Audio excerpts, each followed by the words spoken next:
জঙ্গি নিয়ে ভঙ্গি করার সময় এবার শেষ।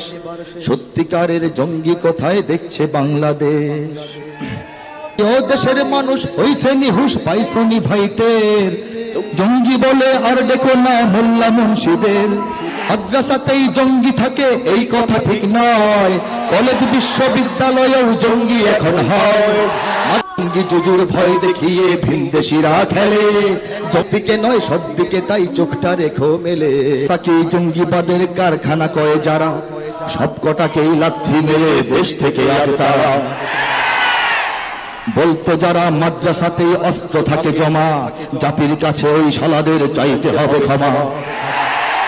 চাইতো ওরা জঙ্গি নামে মাদ্রাসা হোক শেষ, নাস্তিকতার আস্তানা হোক সোনার বাংলাদেশ। ওদের কথায় কান দিও না, জঙ্গি ওদের টোপ। জঙ্গিবাদের ধূম্রজালে ঝোপ